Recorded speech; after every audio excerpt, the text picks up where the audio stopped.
Salam berjumpa kembali teman-teman sekalian, sahabat-sahabatku, Bapak Ibu Saudara-saudari yang terkasih. Pada kesempatan ini saya mengajak kita kembali lagi untuk mempersiapkan sedikit waktu kita mendengarkan sabda Tuhan yang kita ambil dari penginjil Lukas bab 12 ayat 13 sampai 21. Orang kaya yang bodoh. Seorang dari orang banyak itu berkata kepada Yesus, "Guru, katakanlah kepada saudaraku supaya ia berbagi warisan dengan aku." Tetapi Yesus berkata kepadanya, "Saudara, siapakah yang telah mengangkat aku menjadi hakim atau pengantara atas kamu?" Katanya lagi kepada mereka, "Berjaga-jagalah dan waspadalah terhadap segala ketamakan. Sebab walaupun seorang berlimpah-limpah hartanya, hidupnya tidaklah tergantung daripada kekayaannya itu." Kemudian ia mengatakan kepada mereka suatu perumpamaan, katanya, "Ada seorang kaya, tanahnya berlimpah-limpah hasilnya. Ia bertanya dalam hatinya, 'Apakah yang harus aku perbuat, sebab aku tidak mempunyai tempat di mana aku dapat menyimpan hasil tanahku?' Lalu katanya, 'Inilah yang akan kuperbuat.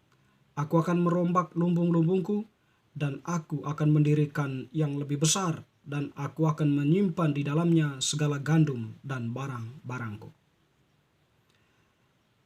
Sesudah itu aku akan berkata kepada jiwaku, jiwaku, ada padamu banyak barang tertimbun untuk bertahun-tahun lamanya.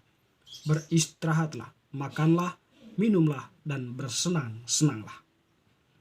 Tetapi firman Allah kepadanya, 'Hai engkau orang bodoh, pada malam ini juga jiwamu akan diambil daripadamu, dan apa yang telah kau sediakan untuk siapakah itu nanti?' Demikianlah jadinya dengan orang yang mengumpulkan harta bagi dirinya sendiri, jikalau tidak kaya di hadapan Allah." Demikianlah sabda Tuhan, terpujilah Kristus. Teman-teman, saudara-saudaraku yang terkasih, pada kesempatan ini Yesus mengangkat sebuah perumpamaan berkaitan dengan seorang kaya, ya, yang memiliki banyak harta. Jadi konteks dari perumpamaan ini diangkat oleh Yesus adalah ketika seorang berkata kepada Yesus, "Guru, katakanlah pada saudaraku supaya ia berbagi warisan dengan aku."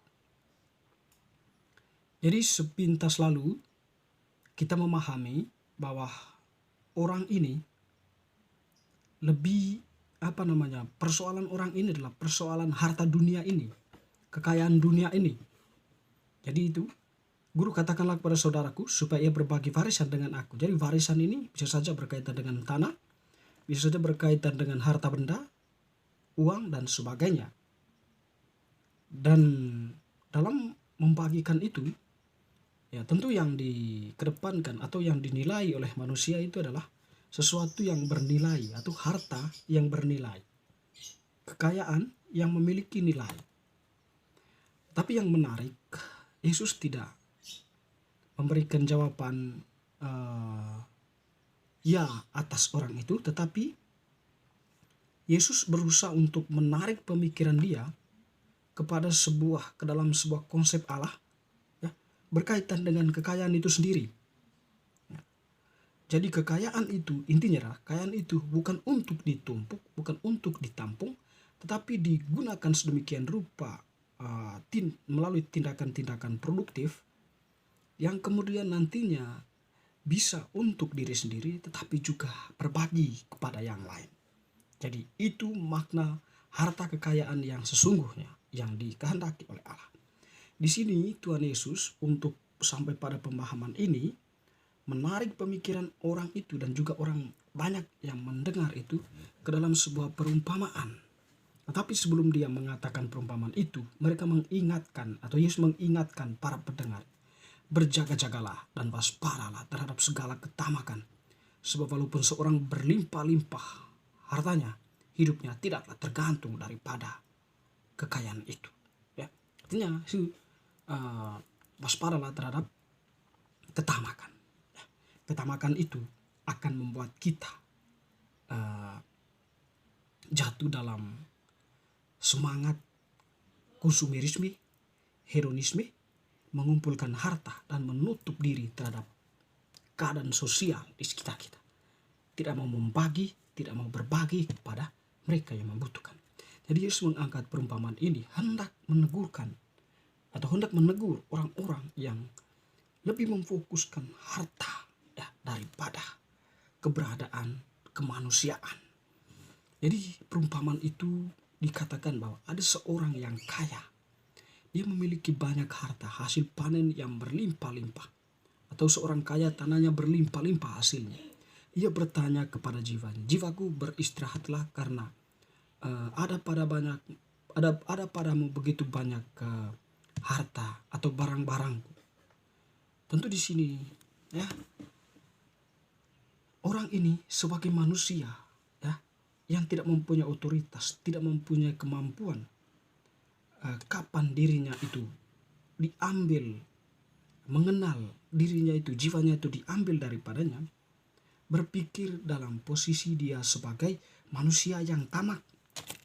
Ya, ketika dia kemudian ya hanya menikmati hasil kekayaannya itu tanpa mempedulikan yang lain. Di situ Yesus menegur, pada malam ini juga jiwamu akan diambil daripadamu. Hai orang bodoh, pada malam ini juga jiwamu akan diambil daripadamu. Artinya ternyata ya seperti yang dikatakan sebelumnya itu, bahwa hidup kita itu tidak tergantung daripada kekayaan itu. Ya, kalau diambil daripada itu, maka kekayaan itu untuk siapa? Kemudian pertanyaan Yesus dari perumpamaan itu. Bapak Ibu saudara-saudari yang terkasih dalam Tuhan, bacaan ini kalau kita merefleksikan ya, hendak memberikan sebuah sebuah pesan yang menyadarkan kita bahwa kekayaan yang dimiliki dunia, kenikmatan dunia akan menuntun kita kepada spiritualitas atau semangat konsumerisme, hedonisme, individualisme. Ketika kita selalu memfokuskan diri kepadanya, ketika kita tidak lagi membuka ruang kehadiran Allah, kita dibawa oleh kekuatan semangat itu kepada sebuah apa yang disebut oleh Tuhan tadi itu, ketamakan. Nah, ketamakan itu menutup semua ruang di luar dirinya, di luar keluarganya atau di luar situasinya. Dia tidak mau lagi melihat apa yang terjadi di luar dirinya, tapi dia hanya memfokuskan diri pada diri dan hartanya.